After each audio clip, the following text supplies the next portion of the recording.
Serious, and you're looking for a Christ man, the one who's anointed with the Lord, with the Spirit of the Lord, to do His will. I'm that nigga.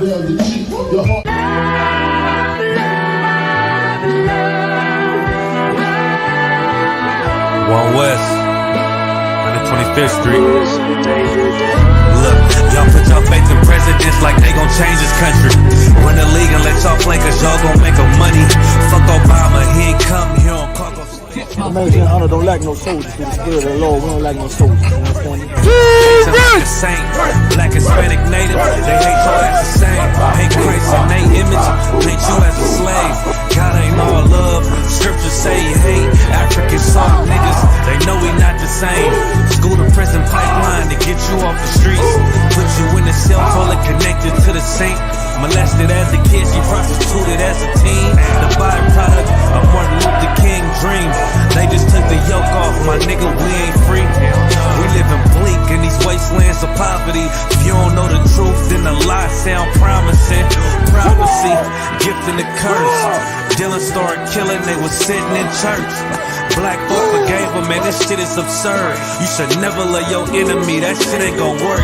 Yeah, fuck dying on your knees, you better die in glory.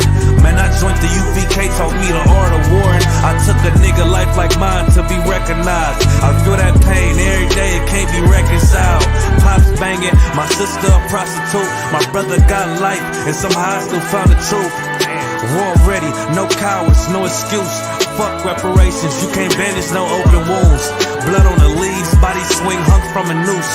I was on a run in Nashville and I found the truth. I called the school, classes being held by the shock on my life. I want to be a gangster like a cod. Do this for my brothers, real brotherhood. Everything we do, we got it out this book. My nigga, I can never be no African. UPK the only authorized acronym. I'm passionate about my brothers and sisters. We in hell, I ain't got nothing against them. That's another religion. If it ain't under Yahanna, ain't he murdered by them and got a hug from Yahanna. That's the way out for a coward in my observation. They don't fear the Lord, they indoctrinated. Wolves in sheep clothing, Joe Osteen. Real priests bringing back black royalty. One West on my headpiece, ranking order. Can't let them trick me off the streets, I gotta raise my daughter. I got brothers at the border ducking ICE agents. I got the name change, it was life changing. My family thought it was a game, put on all black, they said I was going through a phase. It's more of us in jail than it was slaves. Somos la Escuela Israelita del Conocimiento Práctico Universal. Hoy estamos aquí. Lord Commander General Yahanna na ISUPK.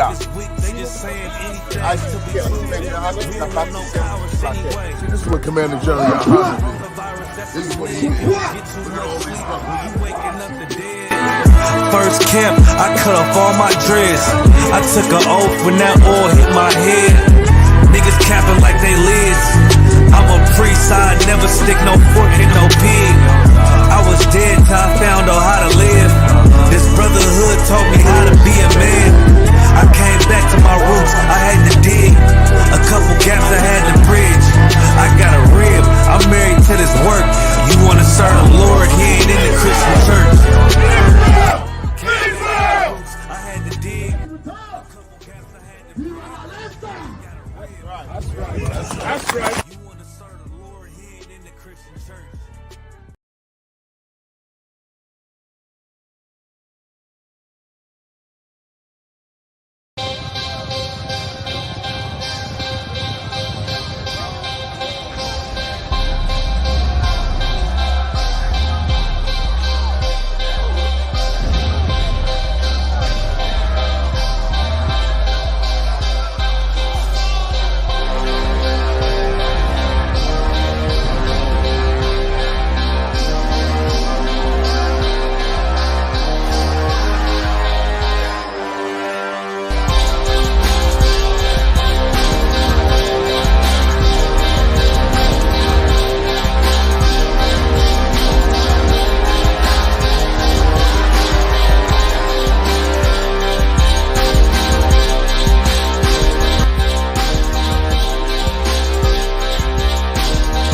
rock roll.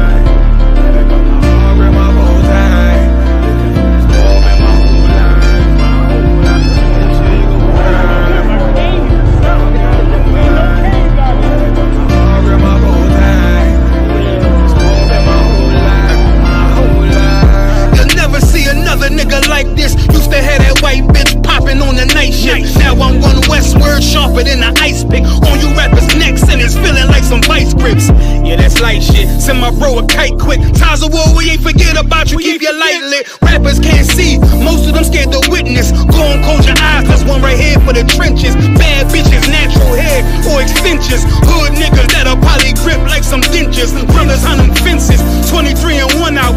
Praying that that commissary hit before it run out. Bitches on the gram, dog filter with their tongue out. Couldn't stay home because they found the dugout. Closed casket, burner in the low jacket. My co-captain, riding on these whole rappers, my hoes fabulous. Now I don't mean that derogatory, but I'm a player and there's no my women riding for me.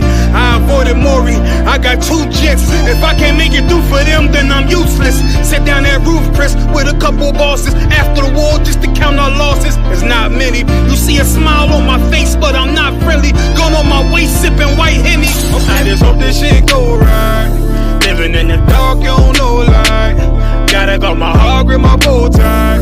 Waiting on the squab in my whole life. I just hope this shit go right. Living in the dark, you don't know light. Gotta got my heart, grip my bow tie. Living in the squab in my whole life. My whole life. It's so melodic.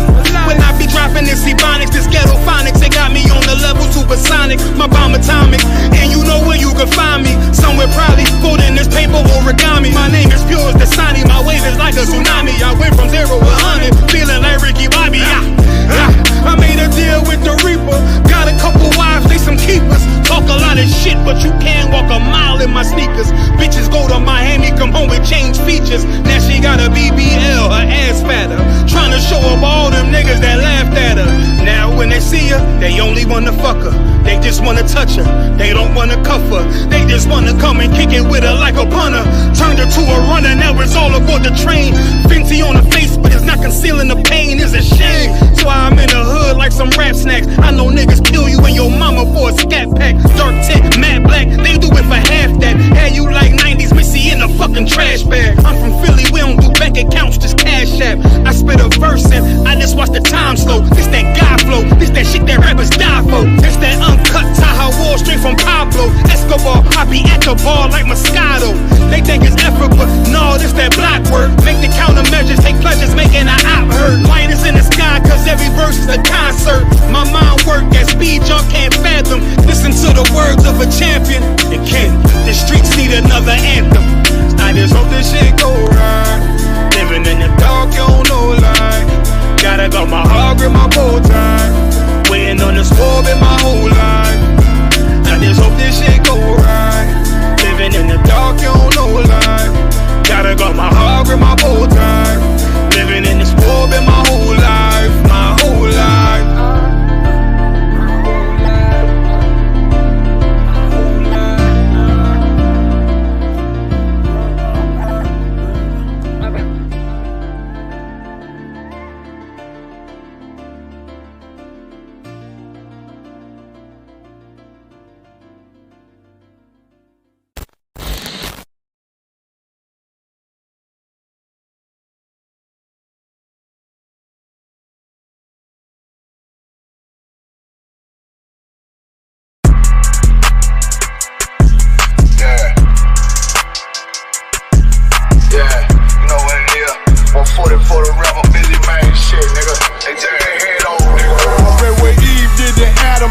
My love don't lie to me. Swing the iron like stamps and I can't let no holder lie to me. I don't feel these rappers, oh they lies is hypocrisy. Ain't no competition, ain't no rivalry. Niggas think I'm playing, I don't hear one word they saying. This shit light work. Think Muhammad one of us, he might lose his life first. Circle up and stay alert. Another cop just stretched watch I bless the nigga. You took that oath in blood, then you know I'm gon' get active with ya. From the opposition, I see vision. Let me paint the picture. Rappers claim they spit, and I ain't listening. Is in fact the If revenge was a woman, now I scope that bitch like Jake. So Tower War, we gon' run the summer. It's gon' be historical. Thought they making plays, made them niggas call the audible. Ask who run this shit, but that question is rhetorical. Bitch, I'm the one, me cookies with the oil. I'ma get them crackers, hell, should've never kidnapped my family. I came to do damage, bet I be the last nigga standing. Do a life sentence for my niggas, pray you understand me. I might put a switch on this Glock and call it young baby. How you real trigger know them dots? You a bird feeder, claiming he a demon. What's a demon to a cold leader? What he saying something, I ain't hear him, this shit light. It ain't about who got this gun, it's about who gon' up that pipe first. I turn a bad situation to a game changer. Bring soldiers from the dead, just raised up the chain frame. Shots, I'ma look like Aaron Jones when I run it. Never bite the hand that feeds you, you'll never get that hand back. He bitch about 10%, I don't wanna hear none of that. He dropping sword, fuck him, just make sure you get that cover back. Look around, he ain't with us, probably cause he never was. Now my chin like you with the angels for your brothers. Everybody wanna be Richard Porter, God kill him like Alpo. Play if he want, it's laying in the trunk like Lee Malvo. I'm a certified woman's ass nigga, I am not a toy.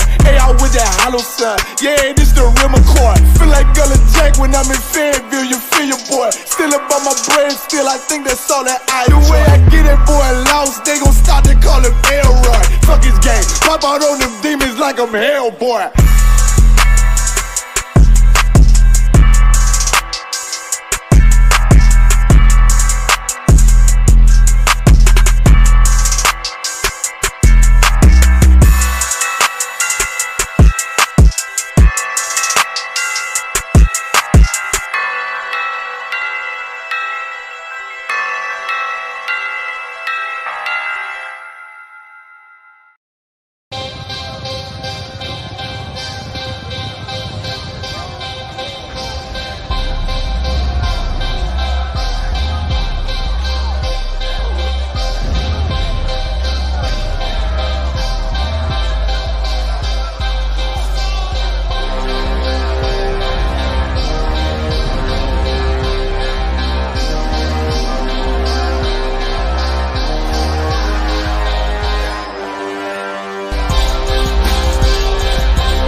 Give me Isaiah 14 and 21. They did the same thing to my people. So you said that they put millions of my actions. Should a murderer go to jail for murdering? Absolutely. Should a thief go to jail when he steals? Absolutely. Should a robber pay back the money he robbed? Absolutely. So why shouldn't the white man pay for what he did? That's right. That's right. One day you'll see just how it feels. Payback is a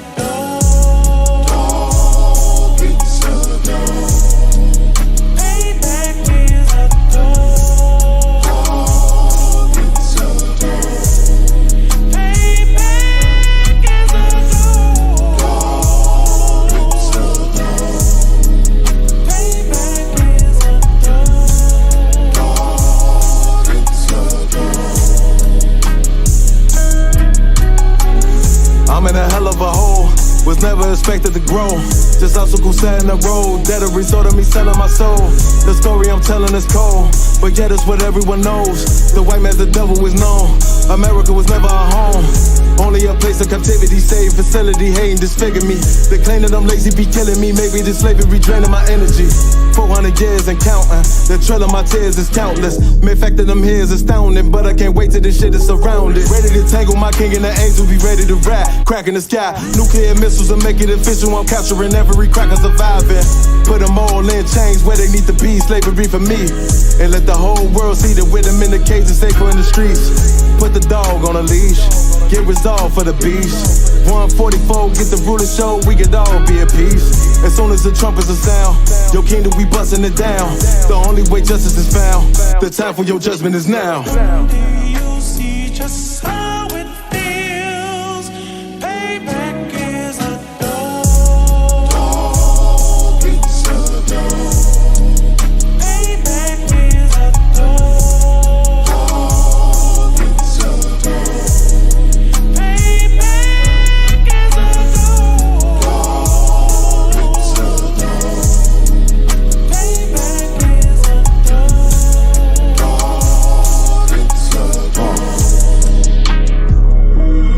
Look, ain't no remorse in my blood slim. It won't be no compromise. Now it's time to feed the worms. Watch his body turn to flies. I clutch iron while you trust the lies. The next Glock I buy gon' be Gen 5. I get it customized. And sending shots off like farewell. Praying payback come back around like a carousel. Still remember Yahanna's words ringing in my head like bells. Said you in this body, you fit the Lord, fuck the cartel. Triangle choke, apply pressure to the game like I did Vondale. Payback's a bitch in a dress, she a bombshell. Revenge is served cold, I just hope they make an oxtail. Glock fresh out the box, I swear it got that new car smell. Made myself a target in the world of mad shooters. That was designed fire for our babies to pass through. In the day of our king's reign, I'll be overzealous. They bought my jealous, I bought brand new parabellums. Do you see just how it feels? Payback is a dog. It's a dog. Payback is a dog. It's a dog. Payback is a dog. It's a dog. Payback is a dog. It's a dog.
Yeah, what's going on, Israel?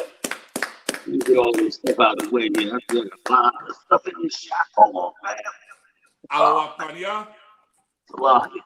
Barak, Yahweh City outside Rakata. Y'all, Mr. Bucket Thumb. What's going on, y'all? I'm all jacked up with this camera. Y'all got there with me one second. I don't know what happened here. Tried to get right. Oh, here we go.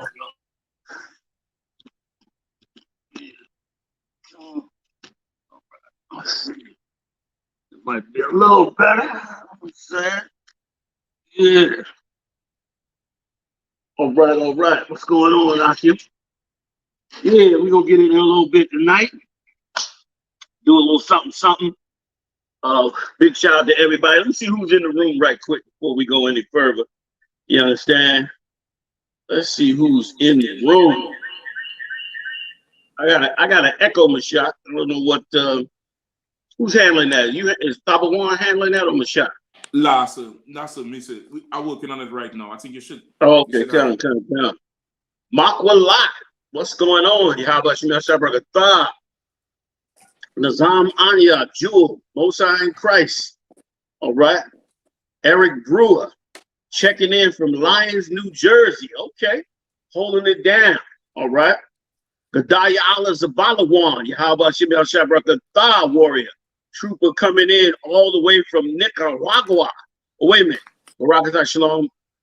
I'm the trooper. Okay. Gadaya Allah Zabalawan checking in from Nicaragua. Okay. Big shout out to you, Trooper Yeshaya. All right, hold it down. How about Mr. Barakatah? Right. Priest Officer Naquab, Officer 50, checking in from Portland, Oregon. Y'all, there's some roughnecks up there. Y'all some roughnecks up there, man, in Portland, man. Y'all don't be playing. Y'all be holding it down up there, man. All right, big shout out to Kaya Dewan. Shalom, y'all was Mr. Barakatah. All right, checking in from Alaska. Kaya Dewan, you coming in all the way from Alaska, Hebrew? That's what I'm talking about. Takaya Boff, Yahweh Shemala Thaba Shem Shah, checking in from the Chi-Town, Chicago. Yeah, Yaquah, Big Jew. Yahweh Florida. Shalom, Yahweh Shemala. What's going on? Trooper Halak Amam. Shalom, Yahweh Shemala, checking in from Albany, Georgia. Yes, sir. All right, Kapash Banat Yahawada, Yahweh Shema Taba Shem Yahweh Shai. What's going on, sir, sis? Tuning in from ATX, reporting for Wednesday's Black Watch. ATX, is that Texas? What's ATX, y'all? Is that Texas? That's Austin, Texas. Oh. Oh, I see you. I see you. Let me get that right. Kapan Bana. Let me get you right. All right, going up a little bit more. Lo Surreal. I know that's a Levite. Salutation to the tribe. Tune in from New Orleans. Oh, from New Orleans. Big shout out to you. I hope I got that name right. Y'all forgive me on the names. I'm gonna get them names right. We're gonna get them names good and right. All right. Let me get one more. Bafarawana, Shalom, Yahweh Shema, Shai, One West, home of the truth, no cows, no excuses. Checking in under Gadar, San Bernardino. Talk about a salute. Go ahead, sis. That's how you do it. All right, I'm gonna get everybody else. I'm trying to get everybody else in there. I see Barack Wana is up in here.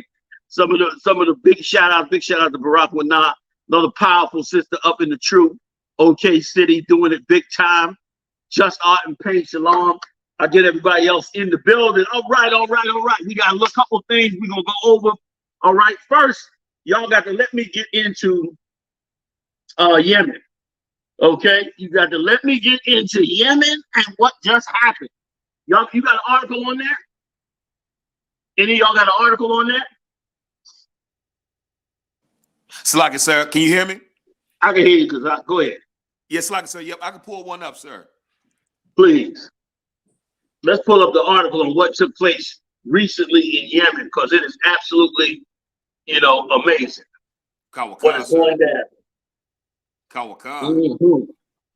Salagi, sir. Let me tell you something, y'all out there. The United States is officially in combat form. Yep. You understand? Like what we brought out in the scriptures before, we mentioned about how we have to look for the prophecy to come past, in that it had to expand beyond Israel and Hamas for it to be a clear sign that we were now venturing into, a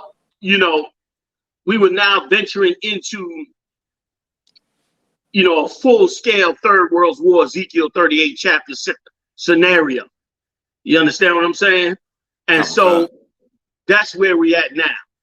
All right, let's go. Because that's where we are right now.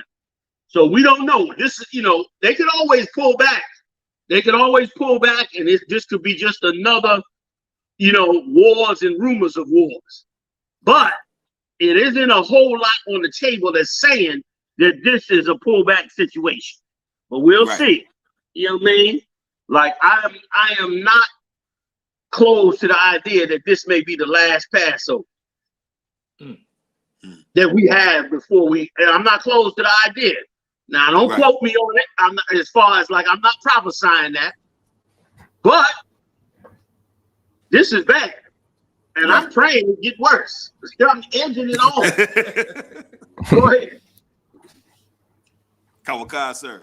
U.S. strikes Houthi fighters again amid continued attacks on ships off Yemen officials.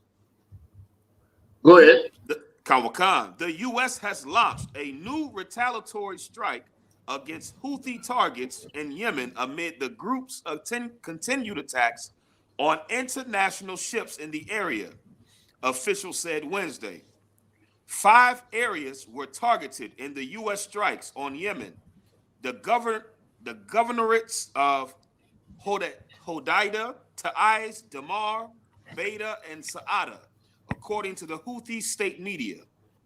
CENTCOM said in a post on Wednesday that the strikes targeted 14 Iranian-made Houthi missiles that were loaded to be fired in Houthi-controlled areas in Yemen.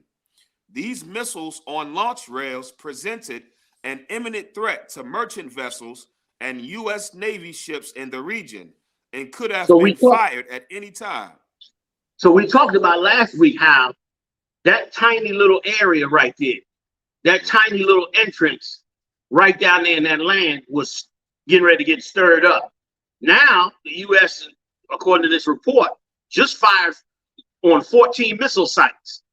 So they're trying to shut down their missile capability, for going into that zone. That's right. Bring it down a little bit. Can you move that circle on that map? Okay, well, listen, that circle that you have on that map, that represents the territory that's run by the Houthi rebels.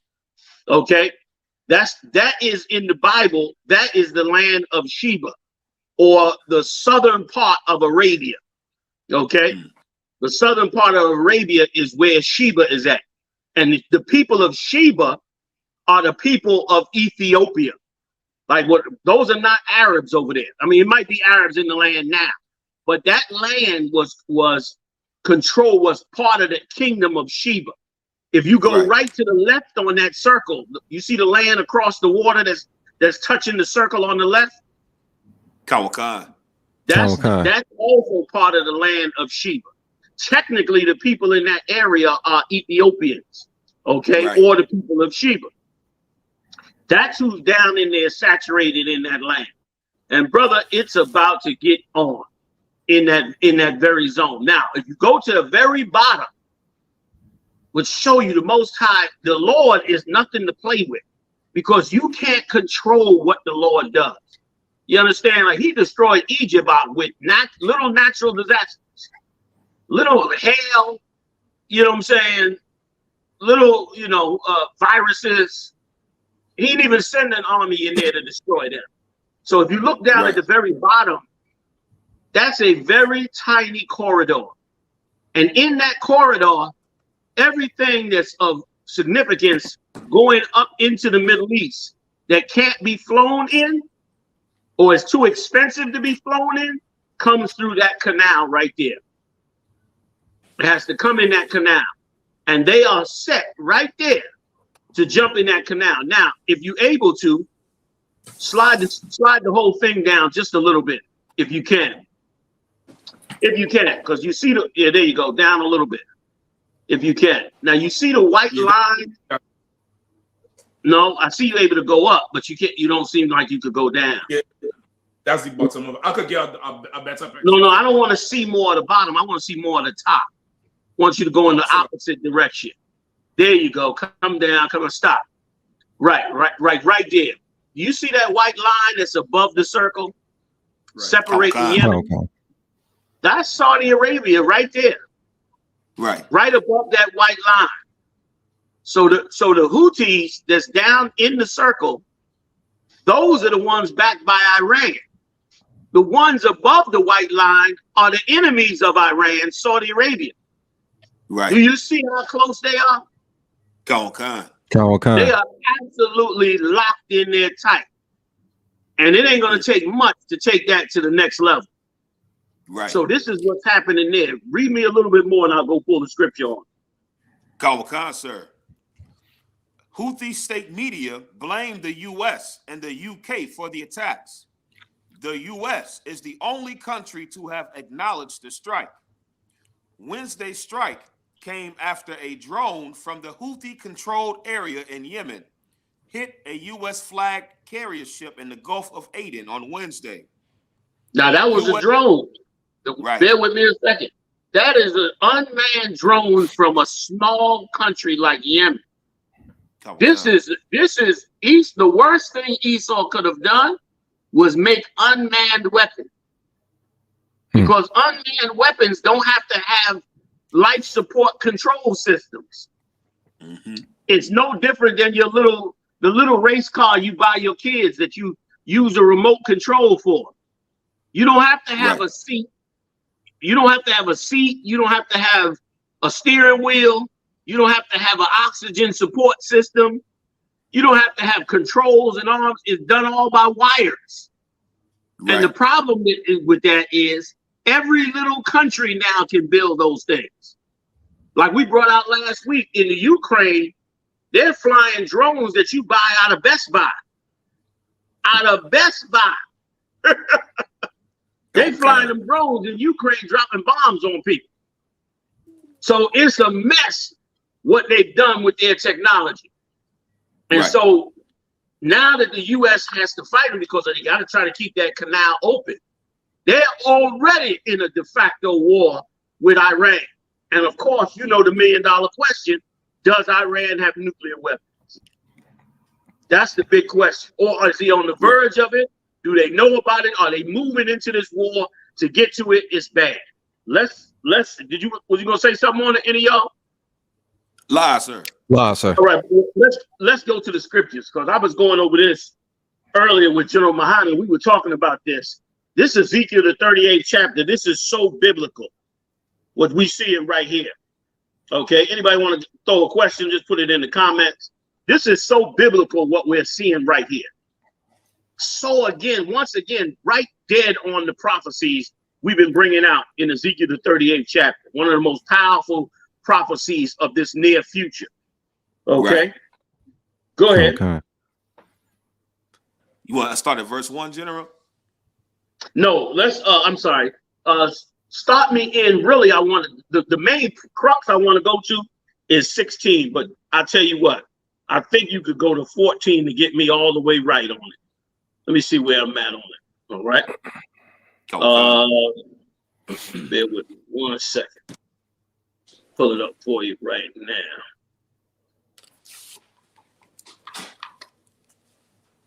The plans that they have in the U.S. are bad, brothers and sisters. Like this place, they want to end this Constitution that Esau done built. He's done with that. He used it. He conquered the world. He destroyed everybody. He's pretty much done with all of that. He's not really interested in that anymore. You understand? You can start really at 13. Give me 13 to 16. We'll walk it on down. All right. Come on. Walk it on down and go up into it a little bit. This is your war in Yemen going on right now. Ezekiel 38 and 13, sir? Yeah, 13. Ezekiel 38 and 13. Sheba and Dedan and the merchants of Tarshish. Stop right there. Now here's what I pull that map back up if you could. Sheba and Dedan. Dedan, for those of you that may not know, is Saudi Arabia. That's the land of Dedan. Sheba is the land in Yemen right below it. Remember the line we talked about, that little white line? That's exactly where those two areas are at. We watching a battle taking place right there. Yet the Most High in Ezekiel 38, once he had turned Russia back, said he would master bringing in this war. It is so biblical. It's like reading a script of what they're doing right now. Right. Sheba, which is Yemen, and Dedan, which is Saudi Arabia. Go ahead. And the merchants of Tarshish. And the merchants of Tarshish. What is this battle going on about? The merchants that come through that airway. Now, in ancient times, that way that they went through was something you had to navigate with ancient ships. The people of Tarshish were experts at navigating ships. There's a little dispute about whether they were the Philistines or not. I believe they were the Philistines, but it's a little dispute over it. So the research is still out. But that waterway with those ships is where this conflict is going on at. Over those waterways. Give me some more. With all the young lions thereof.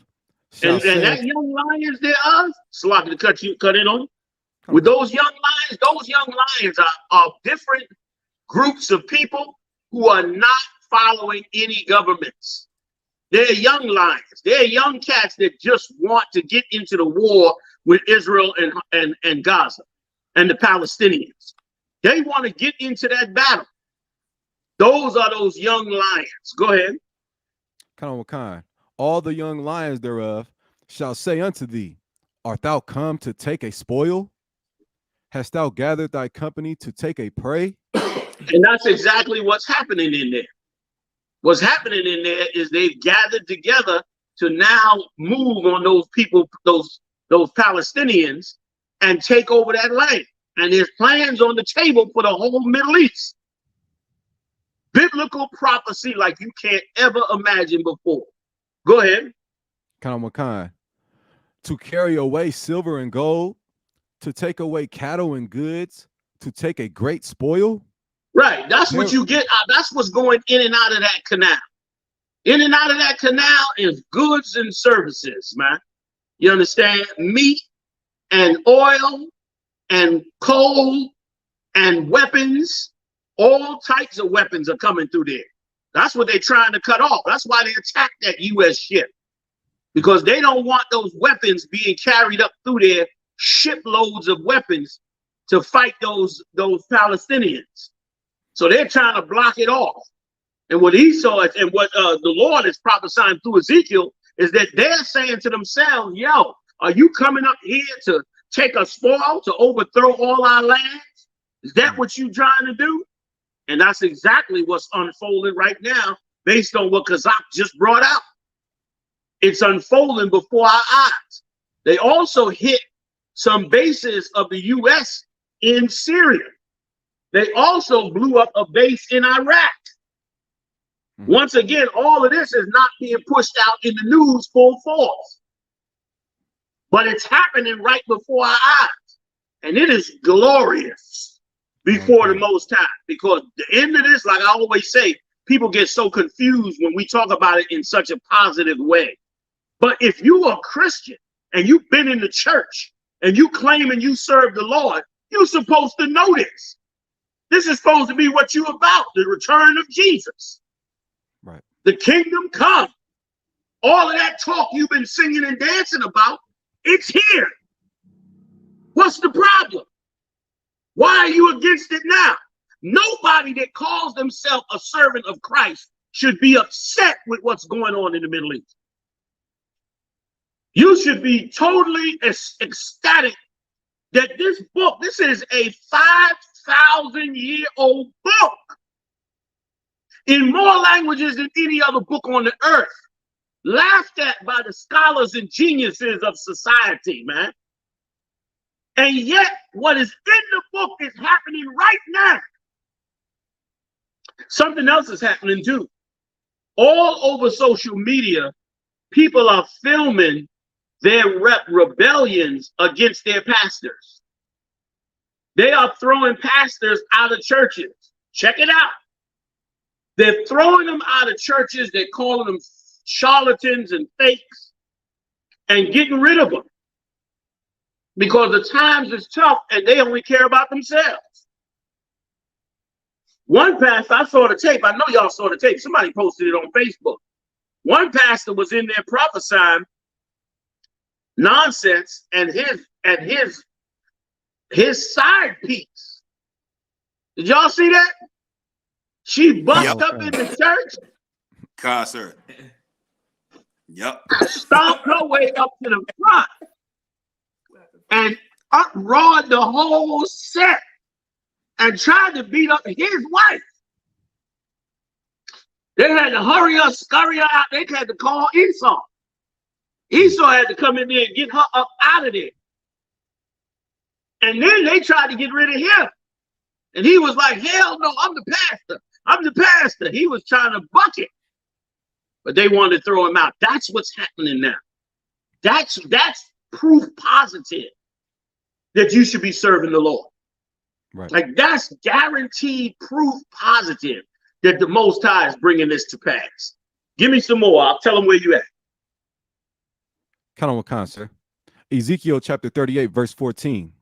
Therefore, son of man, prophesy and say unto Gog, thus saith the Lord God, in that day when my people of Israel dwelleth safely, shalt thou not know it? Right. In that day, the Lord's people shall dwell safely. We're not over there. We said this for years.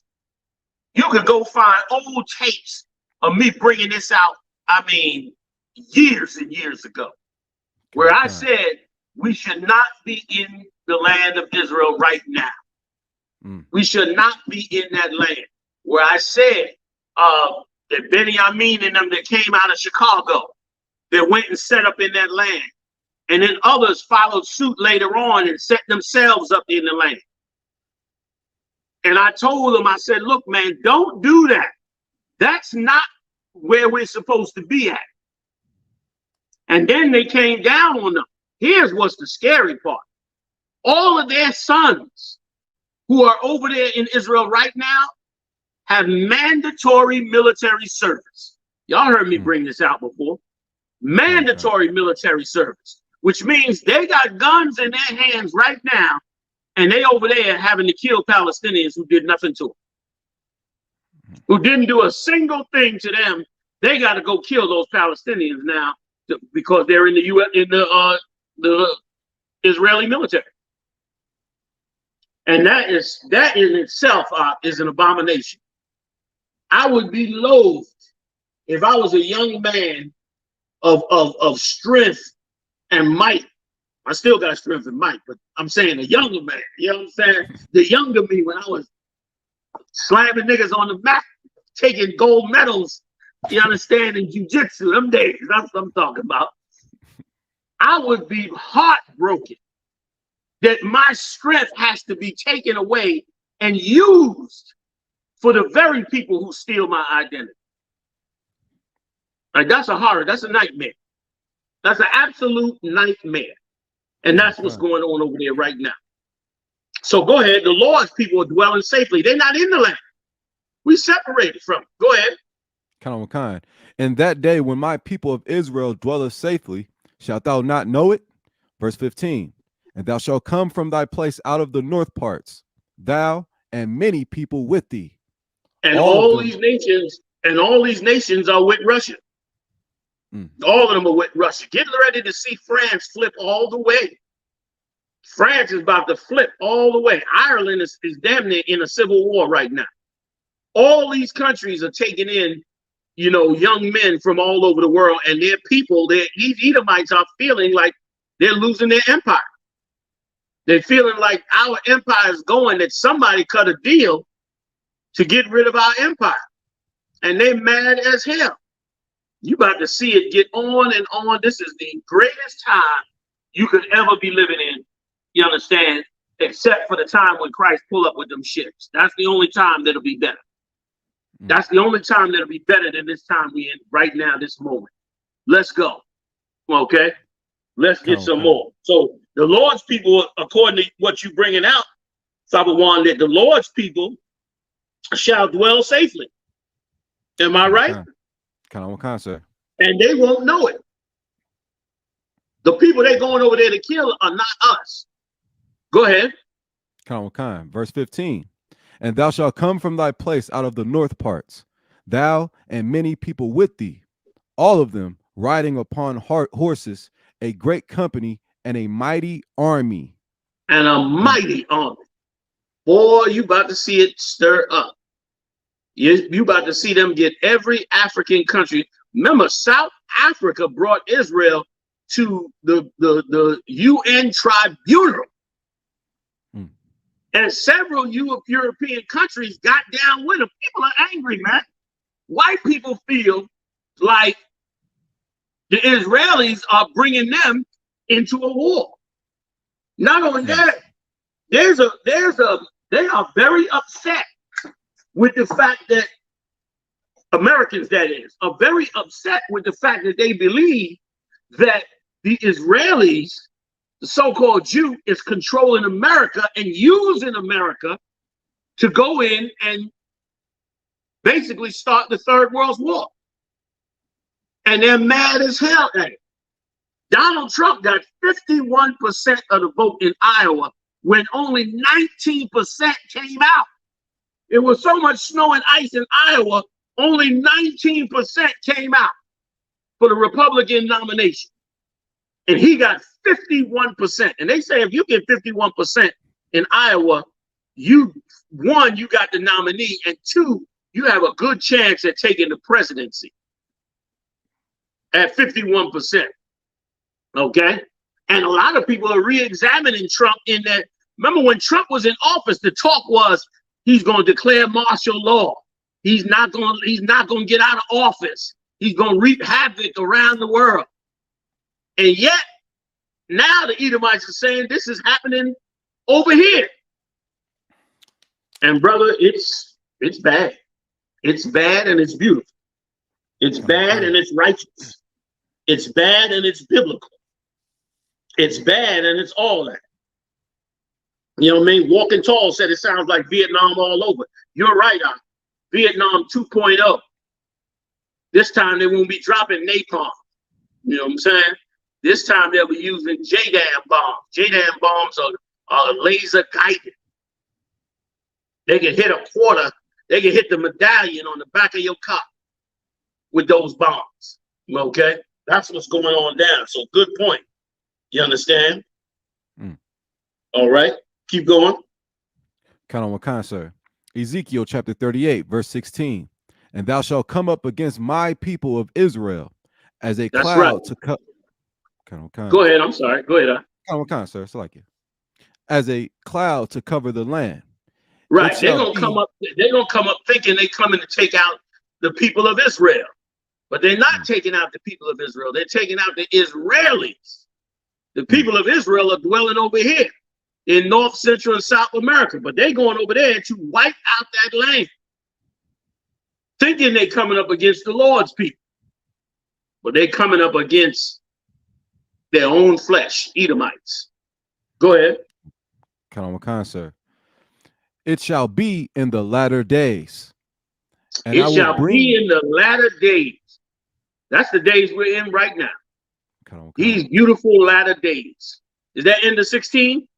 Lie, sir. Keep going. Sir. And I will bring thee against my land, that the heathen may know me. See that? Bear with me. The Lord said, I will bring you against my land. They're coming against that land. America had to bring their ships and get me right on this, because aren't there some missing Navy SEALs? I was just looking at that on the TikTok, and I was trying to verify to see how true that was, General. But that's what I've been hearing myself. I've been hearing that the Navy SEALs went up into Yemen and that they miss it. Right. Up in that land. Like a lot of Edomites are going to lose their lives in the middle of this. And here's the thing, a lot of them are not going to want to go. They're going to be very upset that they have to go fight for the empire, and the empire doesn't care about them. And the empire is committing genocide in their eyes. This is their opinion. It doesn't matter to us what side you on. You just in a prophecy. And the Lord gets to get the glory of it all, like he ought to get the glory of it. Get me, matter of fact, get me where the Lord said, for this reason I raised thee up. I'm going to come back to this one, hold that. Get that for me right quick. For this reason did he bring all this about. And then get me where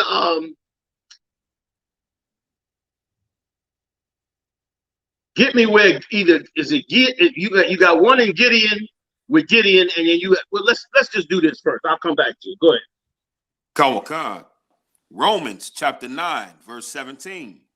For the scripture saith unto Pharaoh, even for this same purpose have I raised thee up. For this same purpose I raised you up, man. Even for this same purpose was this empire raised up. All the power and the weapons and technology that America has, the same way he said to Egypt. Wait a minute, did you get the part where he said was just as Egypt? Did I miss that? That is.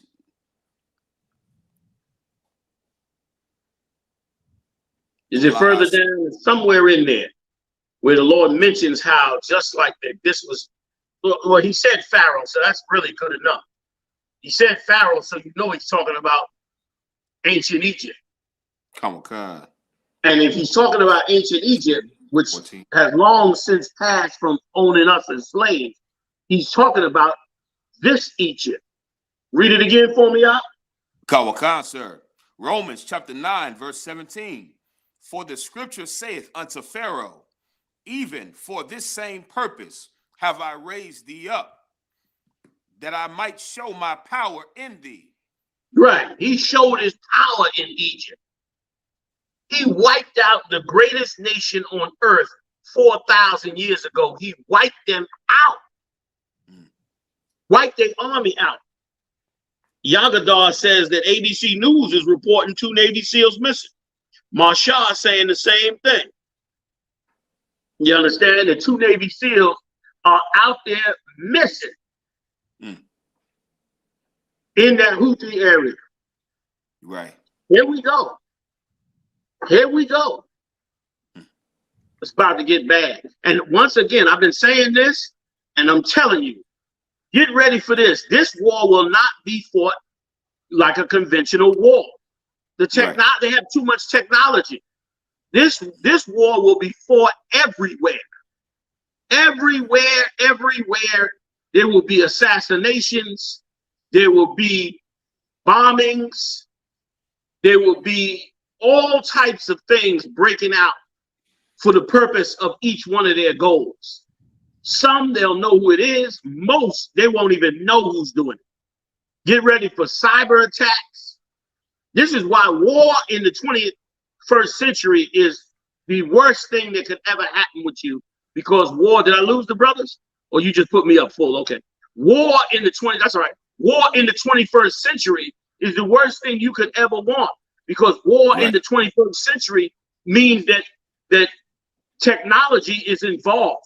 So we talking cyber attacks. We talk about economic attacks. We talk about infrastructure attacks. The United States, they bad as they could be. They blew up part of a nuclear power plant, a centrifuge in Iran, and they never even left the U.S. They did it in a bunker somewhere on a military base. They went right in over the damn internet into the wires and went right in the thing, speeded it up and blew it up. It was on the news. It was on Frontline. It was amazing how they did it. And it came all out and all of that. That's what led to Barack Obama making that deal with them, because it got exposed. It was crazy. So if they could do that back then, in 2008, he was in office. We in 2024. You know what I'm saying? That's eight years ago. If they could do that then, what do these countries have now? What do these little countries have? It's going to be a bloodbath. It's going to be horrible. Christ said it would be the worst time ever. I love it. Everybody don't love to hear this because this could be scary sometimes. But you got to fight the demon that's trying to make you afraid in this time. This ain't the time to be afraid. Christ made it clear. He says, see that you be not troubled. This is not the time to be troubled. Not for us. Right. Not for us. Go back and study them scripts. Every time it looked like our lives was in the worst situation, the Most High turned it around and put it on the heathens. And this is another one of them times. Listen, the fact, let me tell you something. You got to look deep on this, fam. Y'all got to look at this. Do you understand that the sheer fact that they are going to war in the Middle East means that the Most High is signing your release form from jail? You getting probation, you getting released. You've been locked up 400 years. They're coming down the tier. Israel, you big time, pack up your shit. Right. You gotta get off your foot, man. Right. You've been there scared that God's coming down the road. You're coming to get you out. Right. You getting early release. You going home. Right. You gonna see your family, your babies, your nation, your identity, your king, your land. You gonna drink milk and honey. What you worried about, man? Right. You getting released. The fact that they doing that, he's signing your release. He's telling you, oh, slavery is officially over. It's over. Right. This captivity, this suffering, this hard bondage that the Lord described, it's over. It's over. The kingdom of the Most High is coming in. And it don't matter how much they make it sound different. That's why I'm so excited for it. And I'm excited for you, brothers and sisters out there. I want to see you in the kingdom, man. I want to see you win. I want to see what's in this book come to pass. And any man or woman that spent and looked at the history of us in this country, in the Caribbean, in Central and South America, you should want that too. I'm so tired of seeing our brothers and sisters on drugs, killing and murdering each other. Families broken up, no order. Brothers can't finance and be men. Preyed on by every heathen, every nation. Straight up killed in the streets by the centurions of those that hate us, man. Right. Man, I mean, into all of that. I'm holding on to these prophecies, man. I'm on them. I'm biting on them, man. I'm on them like this. Oh God, I want the gavel, baby. I'm holding the gavel. I want the gavel. Hit the gavel. I'm ready. Right. Because that's how important it is, man. Right. And it's a beautiful, beautiful, beautiful thing. And we reading about it right here, man. I'm obsessing over these prophecies in this time. Soon as something hit the news, I'm like, what happened? What happened? What's happening? Let's check it out. Oh, there it is. There it is. Let's go. This is a great time. Papa One, was that the end? Oh, wait. What were you reading before that? Was you reading about Egypt? Where he said, for this reason I raised thee up? Go ahead. Kawaka, sir. Keep Romans going. Chapter, Kawaka, sir. That I might show my power in thee, and that my name, Slaki, sir. No, go ahead. Kawakan, and that my name might be declared throughout all the earth. That my name might be declared throughout all the earth. Right. Like, that's what we need. We need his name declared throughout all the earth. Kawakan. That's what we need. You understand? Like, he wants his name declared. Why? If his name gets declared, we get peace on earth. His name get declared, brother. Nobody messes with us. Nobody puts us in captivity again. Nobody destroys our nation, preys on us, forces their gods on us. You understand? Nobody comes up against us. The power is how we destroy on this earth and bring righteous order to this earth.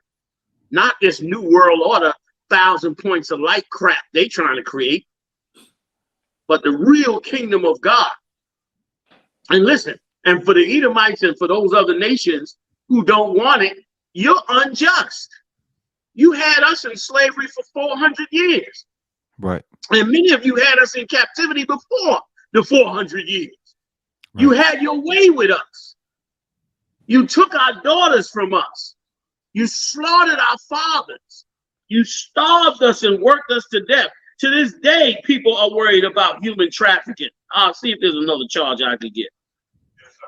You understand? You know, people have suffered so much because of their predatory ways. Why wouldn't you want to pay the bill? Don't you want to be clean from your crimes?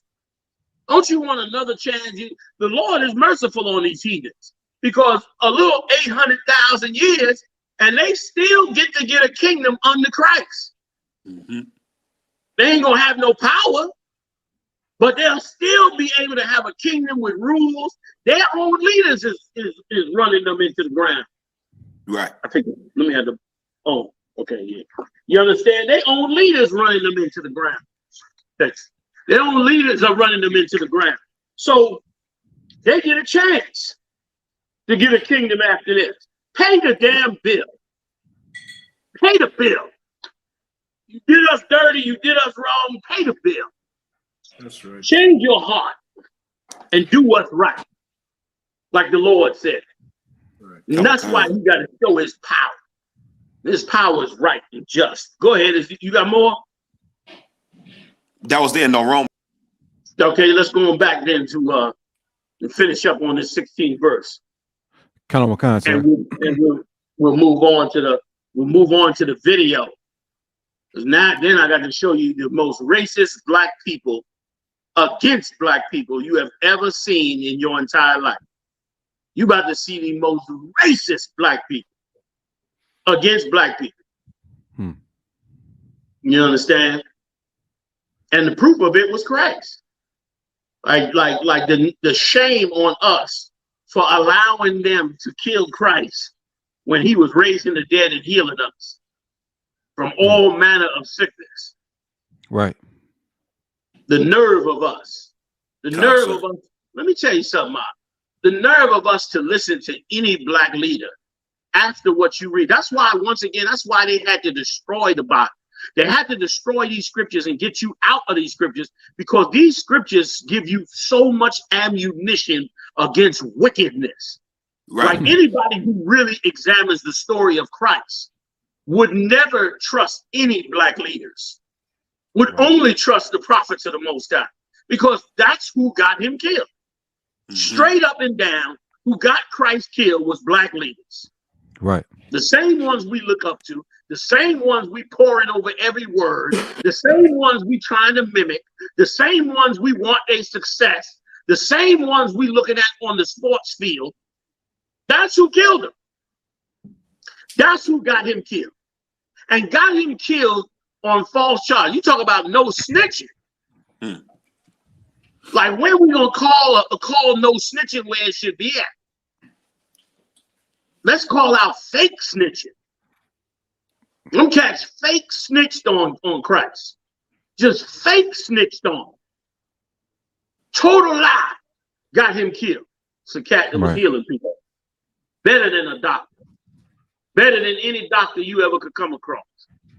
Meanwhile, we looking at Ben Carson, who said that America shouldn't be ashamed of slavery. That's what he came out this week and said, stumping for Donald Trump, trying to get Donald Trump in office so bad, throw the whole black community under the bus. Right. Sitting up in power as a neurosurgeon. Sitting up and revered and loved by Edomites. Black people never even knew who the hell he was until Trump put him on the campaign. Right. Negroes barely, only a handful of educated Negroes knew who he was.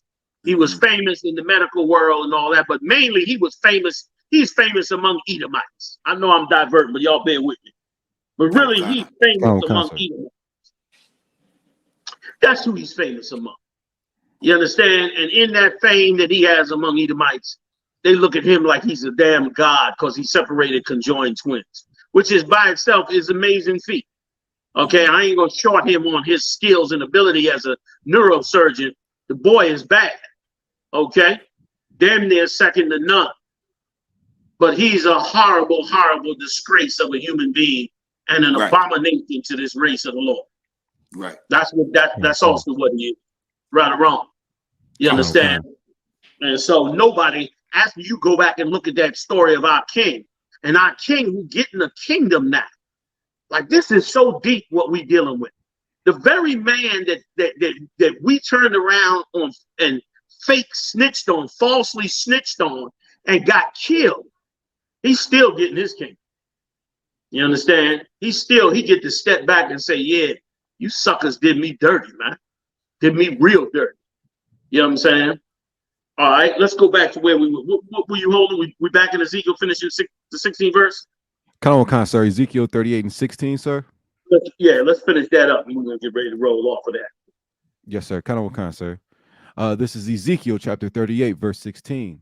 And thou shalt come up against my people of Israel as a cloud to cover the land. It shall be in the latter days. And I will bring the... Wait a minute, slow it down. And it shall be in the latter days. Are we not in the latter days? They get ready to come up against Israel in a cloud. And let me tell you something. It may be sooner than later. They may come up against them like, look, you know, they may decide to stop that war in Yemen. They themselves may decide to stop that war in Yemen.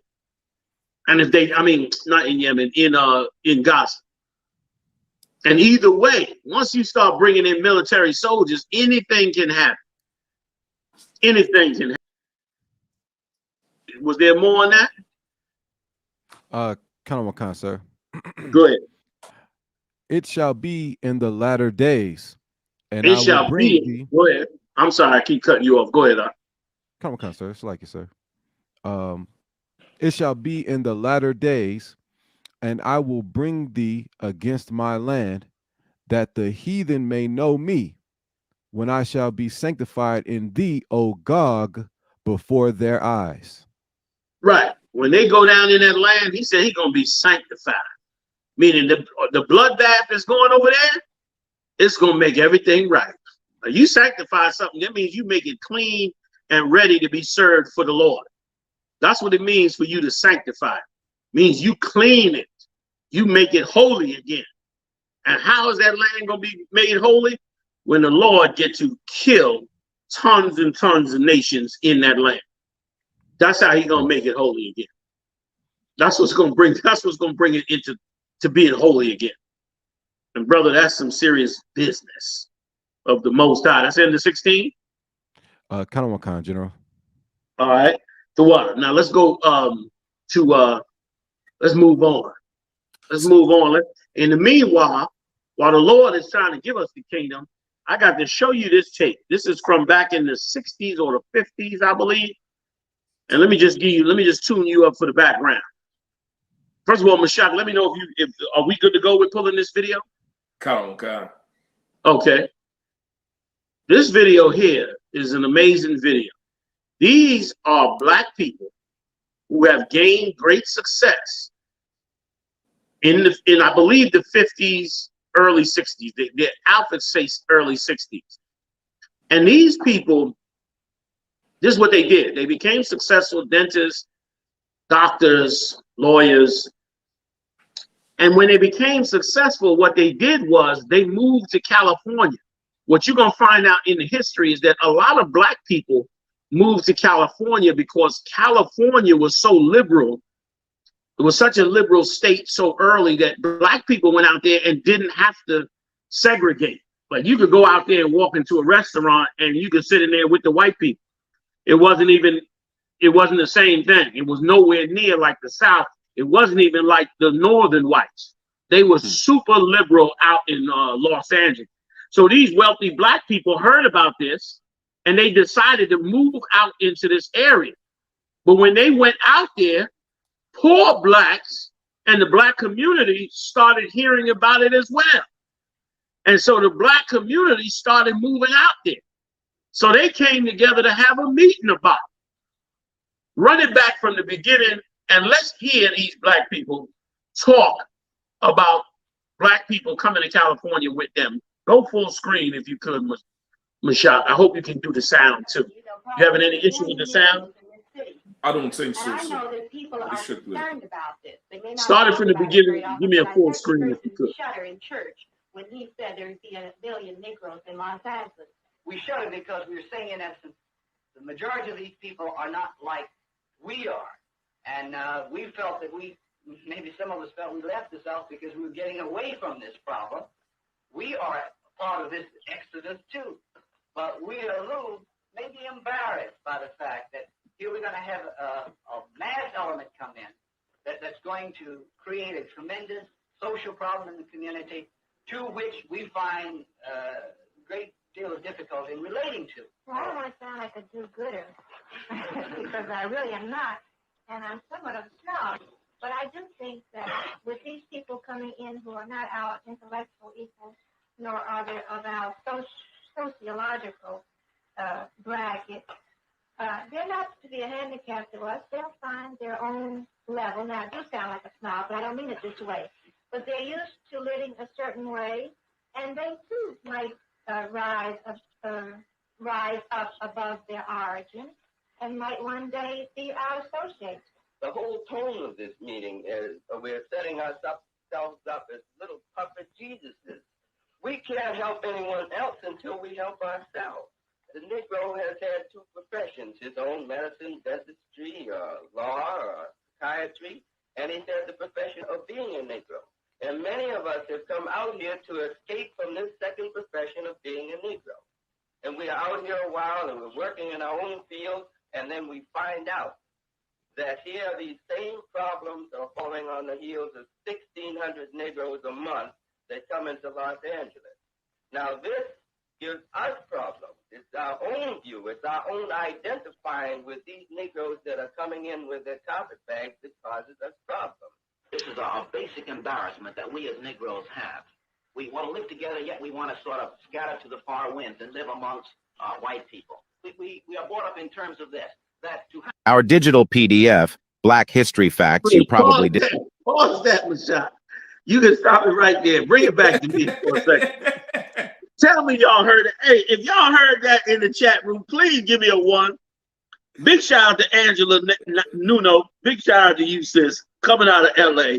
We talk about your town. Oh, man. Oh, man. So y'all heard that. Like, those was some super.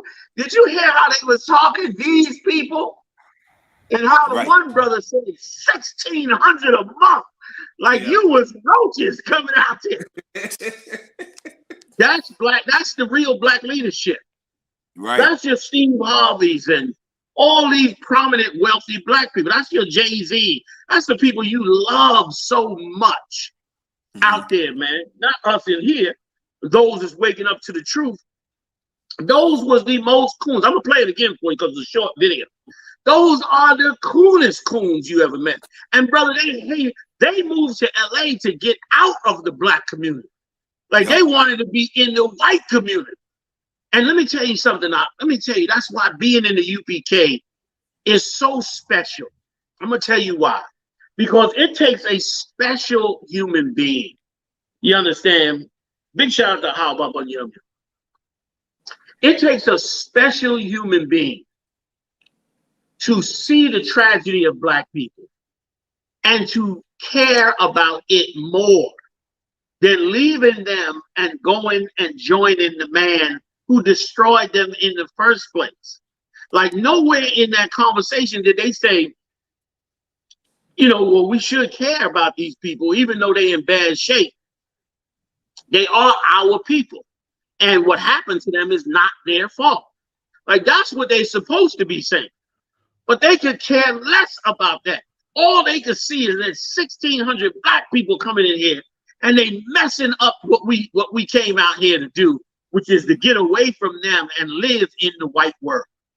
And brother, that's all your rappers. What's that little One, he got the raspy voice, real famous. Got the blonde dreadlocks. Lil Wayne. Lil Wayne. When they asked him about it, he said, "I never experienced racism." This is a man who grew up in the hood. Like, they get away from that. They get away. They don't mind using your black culture to get rich. They don't mind that. They don't mind going back to the hood every now and then for new ideas and new dress codes and new stuff they could use. They even don't mind buying your music from you so they could use it, or stealing it so they could use it in their albums. They don't mind any of that. But will they stand up for you? And let me tell you something, that's so a problem for us. You want to know why those Palestinians were so strong that the Israelis had to come in there with a full-fledged army to stop them? Because those Palestinians a long time ago adopted a policy that anybody that leads them got to be somebody that fights for them. That's who got to lead them. Like, they don't take leaders like we take leaders. We take leaders like a stupid broad takes a man. You got smart women, smart sisters that know how to pick a man for his righteousness. Then you got stupid bitches who know how to go after a man because he put on something shiny. Right. Excuse my French. But that's the reality. You know what I'm saying? And the stupid bitches don't never figure out why they keep making the same stupid mistake. And then they go to church and find another stupid nigga tell them more stupid shit. Right. Until they turn 60 years old and they just give the preacher their life insurance policy, and that's the end of their life. After they have destroyed everything in front of them. And it comes from but not knowing how to pick who should be in charge. Right. You understand? Like the scripture said, first of all, it got to be a man come out of the truth of the Most High. ISUPK, number one. Then, on top of that, you got to pick the men in the UPK that are the leaders in here. Meaning all of us, every last one of us, are raised up to be leaders of the brothers and sisters in these 12 tribes. Right. And that's why we here. That's why we being in training. That's why we following orders. Like, these are the people that's going to fight for you. Listen, we were fighting for blacks and Latinos before it became popular. It's still not even popular right now. Mm-hmm. And we out there on the streets. And they looking at us like we are the weirdos. When if we were Arabs, matter of fact, Tabawan, pull the scripture for me, or Kazak, either one of y'all.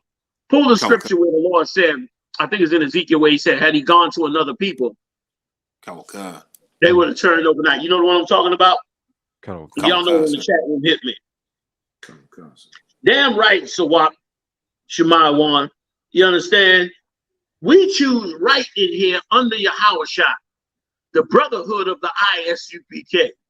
You understand? It ain't just me, it's all of us up in here. You understand? So we choose right to do it the right way, which is to get leaders who care about you.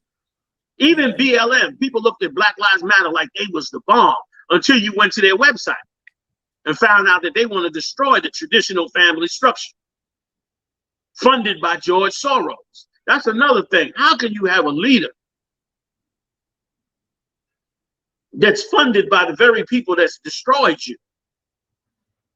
That's like, that in itself is supposed to be a problem. It's a problem if you got a leader who the so-called Jew is the one that makes rich. Then you don't have a leader. You have a pseudo leader. That's why Monday night was so heavy when we played the tape of Malcolm X showing that Kennedy and the rest of them rich Edomites, they financed the civil rights march. They financed it.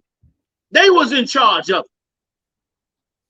They ran that. Martin Luther King and them weren't the leaders.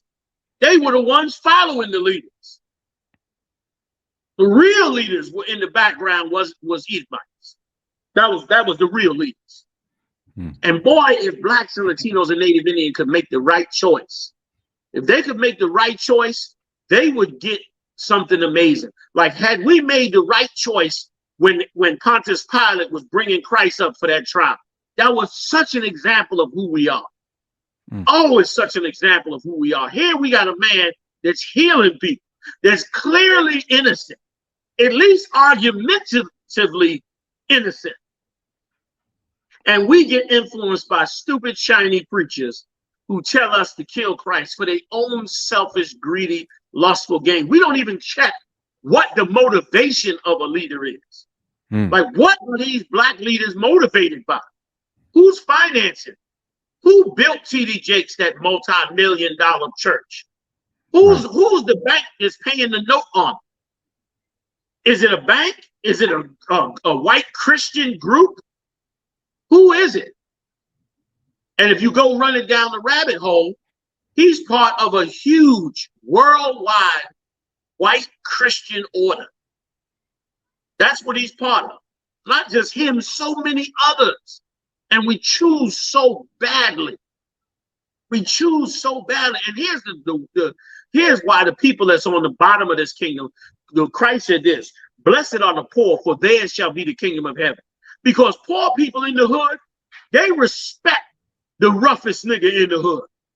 That old rough ass nigga that's ready to pop off any second, everybody respects him in the hood. You know why? Because he's the one that's leading. Why is he leading? Because he's tough enough to not bend off of what he's standing on. He bad enough to say, this is what I stand on, and I'm standing on this shit.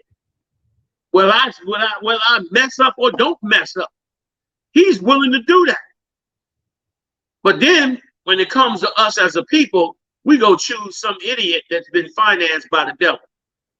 You holding that scripture I asked for? Kind. Read it. Sir. Ezekiel chapter 3, verse 5. For thou art not sent to a people of strange speech and of an hard language, but to the house of Israel. Right. You ain't sent to those people that's of a strange speech and a hard language. You going to your people. We talking to black people, Latinos, Native Indians. Y'all understand what we saying? We ain't saying nothing crazy. Right. We saying exactly what you know supposed to be said about what this, like, can't nobody say what we say about the white man is wrong. Now try me. Now you give me proof. If there's somebody out there that can say that, give me proof. Give me proof. Because for years, it was beat into us so horribly that we got to stop blaming the white man. You got to stop blaming the white man. You got to pull yourself up by your bootstrap. Brother, that was ingrained in us that if you even thought about charging the white man for what he did, you felt guilty. You felt like a loser. You felt like the cat on the bottom. But meanwhile, you go to any one of these. Why did Donald Trump get 51%? Ask yourself, black people, Latino people, why did Donald Trump get 51%? It wasn't just because they racist. That's part of it. That was a good part of it. But that ain't the reason he got 51%. He got 51% out because they believe that others are taking away their country and they want a badass to kick their ass. That's why. They want somebody who's going to be tough enough to kick their behind. And Trump is showing them he's tough enough. He's showing them how he's willing to expose them. Now, I don't know if he's BSing. I don't know nothing about this cat. He could be lying to these Edomites just to get rich. He could already know what's going on. He could be in on it. How the hell do I know? But them Edomites seem to understand in their mind that he's down with them and on their side. And brother, they voting for him hook, line, and sinker. When are our people going to do that for us? When are you going to look at the Israelite school UPK and say, listen, I can't deny these brothers been on the street endlessly through thick and thin, through prosperity and hardships. They stood the time to speak against this man. Like, let me tell you, black people hate when you speak against the man that harmed them. They hate you for it. Right. And that's what happened with Christ. Christ ended up there healing people and all of that, and they hated him for it. Hated him for it. Hated them for being correct. That's why the Lord said, hate not correction. You got to be willing to be corrected. Because if you don't be corrected, you'll go down off the cliff. But if you are corrected, you can get right and you can get the right person to give you the insight and counsel that you need. Going back to that scripture for me, out, please. Kind of what General? Ezekiel chapter 3, verse 5. For thou art not sent to a people of strange speech and of an hard language, but to the house of Israel. Not to many people of a strange speech and of an hard language, whose words thou canst not understand. Surely, had I sent thee to them, they would have hearkened unto thee.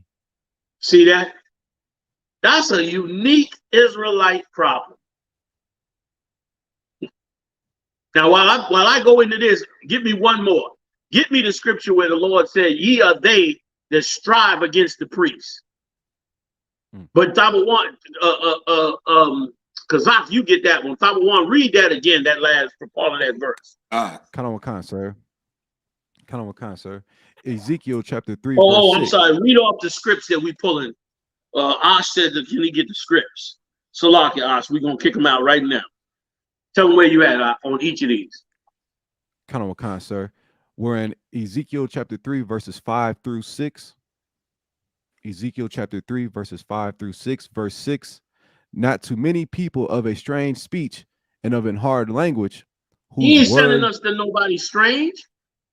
Like if we had to go teach this truth to the Chinese, that'd be difficult.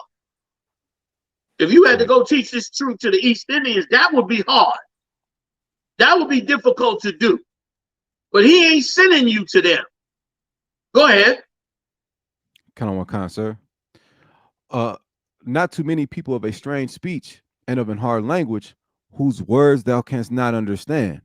Surely. Whose words you can't understand. You ain't gonna understand the nuances of their culture. You're not gonna understand, you know, how they think and how they work and what it is that they're asking you. You wouldn't know that if it's somebody strange. But he's sending us to our people. People we know, people we live with, people we grew up with, people we've got 400 years in slavery with. He said, I'm sending you to them. Go ahead. Kind of what sir? Surely, had I sent thee to them, they would have hearkened unto thee. With all the difficulty it would have been to teach those heathens, if the Lord had sent us to them, they would have been all over it. Like the heathens automatically know how to be down with whoever stands up for them. They know it. Black people, Latino people, Native Indian people, you do not. You hate the people that stand up for you. You hate the people that do that. You look at them like losers. You don't look at them at how great and mighty they are. You know when you look at them like that? 4,000 years later when you read about them in a book. That's when you say they're amazing. When you read about them thousands of years later, then you look at them and great. They had so little respect for Christ, they was gambling for his clothes while he was dying on the cross. They were down there shooting dice over his clothes. He up on a cross in his drawers, bleeding to death, and they gambling over his clothes. That's how insensitive we became. That's how callous and cold we became towards each other, man. Mashak, play me the video one more time so they can see these cold-blooded black people, these cold-blooded leaders. Y'all hold them scriptures for me. I'm coming back to them. Kawakan.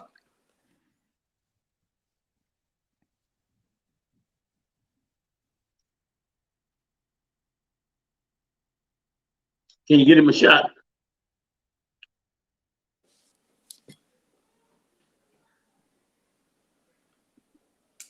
And I know that people are concerned about this. They may not talk about it very often, but I certainly heard them shudder in church when he said there'd be 1 billion Negroes in Los Angeles. We shudder because we're saying, in essence, the majority of these people are not like we are. And we felt that maybe some of us felt we left the South because we were getting away from this problem. We are part of this exodus too. But we are a little maybe embarrassed by the fact that here we're going to have a mass element come in that's going to create a tremendous social problem in the community to which we find a great deal of difficulty in relating to. Well, I don't want to sound like a do-gooder because I really am not, and I'm somewhat of a snob. But I do think that with these people coming in who are not our intellectual equals, nor are they of our sociological bracket. They're not to be a handicap to us. They'll find their own level. Now, it does sound like a snob, but I don't mean it this way. But they're used to living a certain way, and they too might rise up above their origin and might one day be our associates. The whole tone of this meeting is we're setting ourselves up as little puppet Jesuses. We can't help anyone else until we help ourselves. The Negro has had two professions, his own medicine, dentistry, law, or psychiatry, and he's had the profession of being a Negro. And many of us have come out here to escape from this second profession of being a Negro. And we are out here a while, and we're working in our own field, and then Salaki General. Yeah. He said there's a second profession of being a Negro. Yes. It's work. Yes. And he said, and we want to get away from the latter. Like he want to get away from being a nigger. Damn. Like he's trying to get away from being a nigger. Like these are horrible people. They dress so nice. They in your churches. You praise them like they righteous. You see them in their nice suits and their nice cars. You think that they're wonderful people, and they are monsters. They are monsters. Their children are the ones that are shooting up and killing all over the neighborhood. They're the ones that's robbing and scheming and finding ways to plot on other black people and Latino people to get more money in their pocket. They are the true crabs in the barrel. And they are those that are rejected by Christ. They're rejected by him, man. And that's why if you poor and you in the hood and you struggling, man, you better recognize the gift that's being handed to you in these last days by finding this truth. You better recognize what has just happened to you. Did I call for the one with Christ? I'm adding another one to your list. Give me the one where Christ said he thanked the Lord for taking this from the wise and prudent. We're gonna run them all down as soon as we finish this video. Okay. And now I'm gonna tell you about a 2024 cross burning in North Carolina in 2024.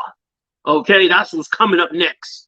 Like, boy, oh boy, if we could just see a few things. Once again, like I always say, I'm gonna always to my last breath on this planet. I'm gonna always be an advocate for this book.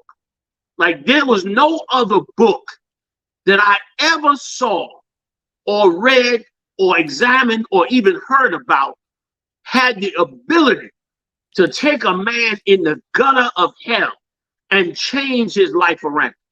And don't tell me about Islam, because Farrakhan quotes the scriptures all the time. And not only that, the beauty of the Bible is you don't have to go be another people. You don't have to get up under another people. This is the one book that gave us our identity back. And we should be so thankful for it. And we should embrace it, man, and follow it. And our people should start to do the right thing in it. We follow the scriptures out, everything changes. And let me tell you something, everything changes right when the Lord, again, is signing your release form. This is it.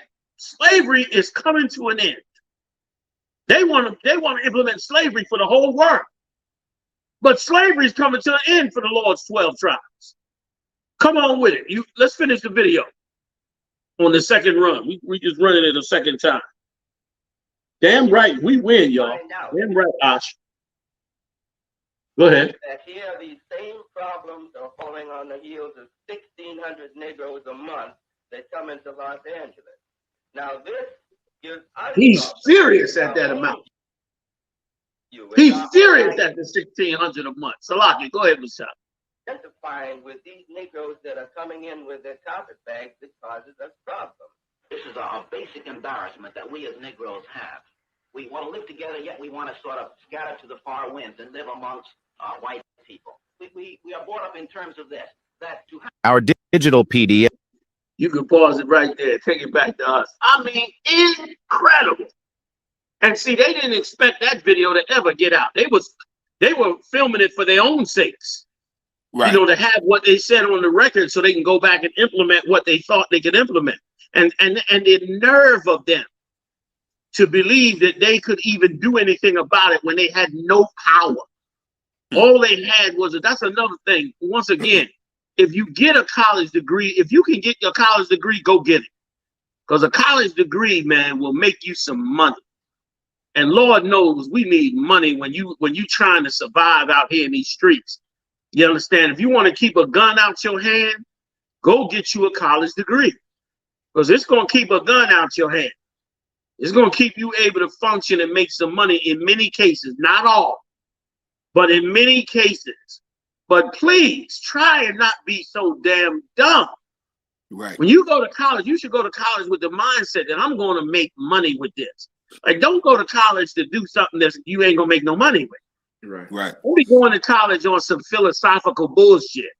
You understand? You know, you want to take on, you know, I don't know, you know, some stupid ass degree about bullshit over some philosophical bullshit. Like, don't do that.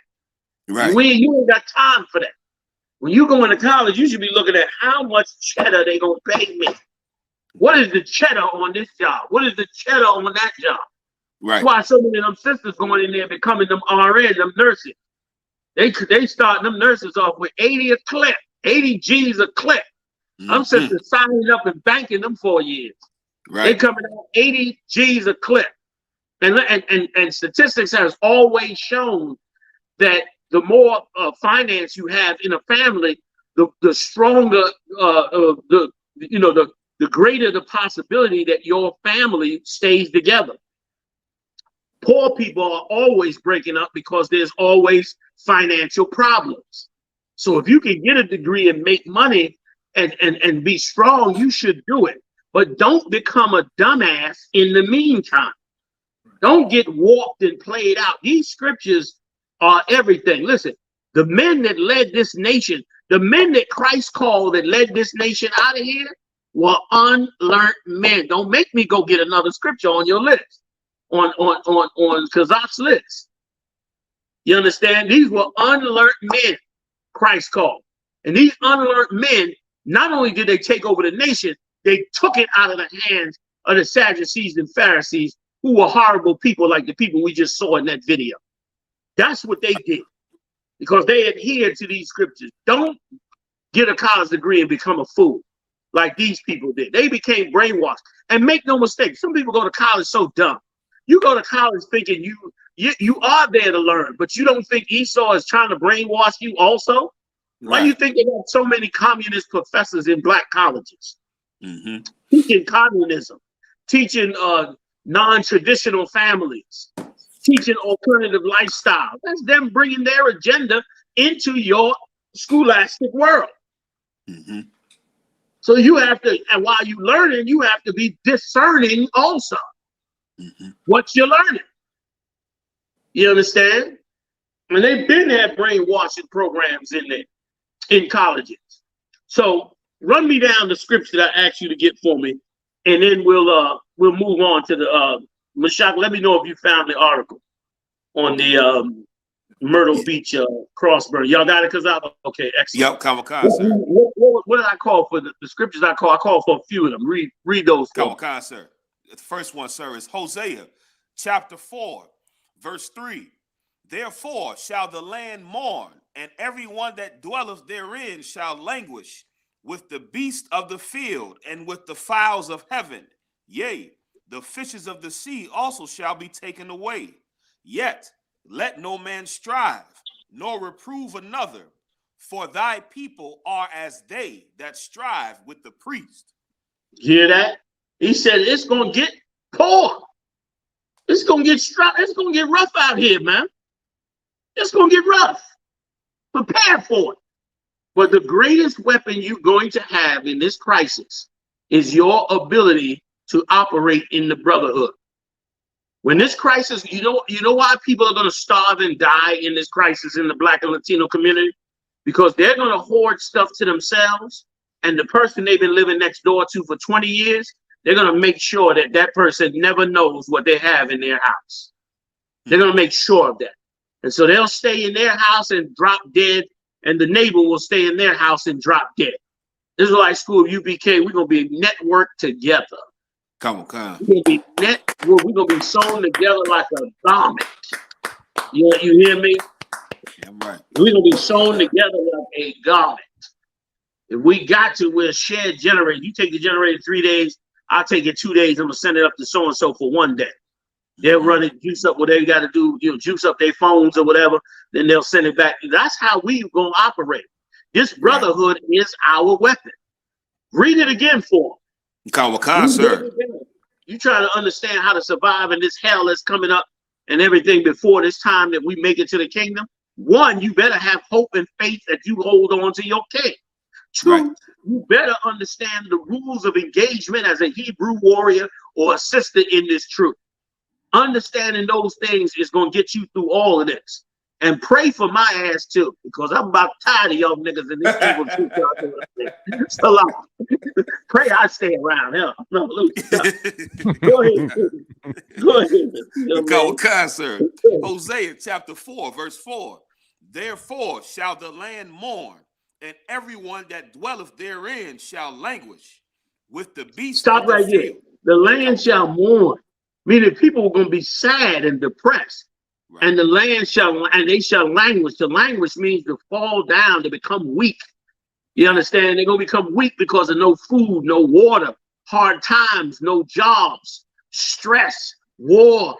People are going to be afraid once the sun goes down because of the shooting and the killing and the pillaging and the robbing. People that never would kill somebody are going to kill people with their guns over mistakes and accidents and evil deeds. All of that's going to happen in this kingdom. And before we leave out, that's part of the birth pains of bringing in the kingdom of heaven.